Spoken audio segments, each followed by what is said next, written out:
చెప్పిన ఈ లొల్లి అవుతుంది ఏమైతుంది మీకు ఏం లొల్లి లేదు, ఏది లేదు. అందరితో మంచిగా ఉన్నాడు. లొల్లి అయితే వాళ్ళ ఇంట్లో వాళ్ళకి తెలియకపోను సార్. లొల్లి కాకనే వాళ్ళు నమ్మిండ్రు, నా అల్లుడు నా బిడ్డని నమ్మిండ్రు వాళ్ళు. ఇంకంతే. ఇద్దరు బామ్మలు ఒకళ్ళు వైజాగ్లో ఉంటారు, వాళ్ళు అత్త వాళ్ళిద్దరు అన్నదమ్ములు వాళ్ళ అత్తారింటి కాడ వాళ్ళు ఉన్నారు.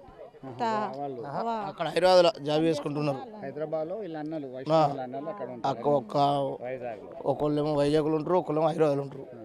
వీళ్ళ అత్తమామను ఇప్పుడు ఇద్దరి కులాలు ఒకటే అయినాయి. తర్వాత వాళ్ళు ఒప్పుకున్న తర్వాత కూడా కలిసి ఉంటారు, ఇక్కడే ఉంటాడు కదా. ఏంది మరి పంచాయతీ ఏంది మరి? ఏమో ఇక పంచాయతీ ఏమో భూమి కొన్నారు, 5 లక్షలు కట్నం పోసారు, బండి కొనిచ్చారు, మళ్ళీ 2 గుంటల భూమి కొన్నారు. మొన్ననే కొన్నారు, అంత 4 రోజులు అవుతుంది, 4-5 రోజులు. అసలు బతకద్దు, ఇట్లా నమ్మించి మోసం చేసిన లంజడుకు బతకద్దు.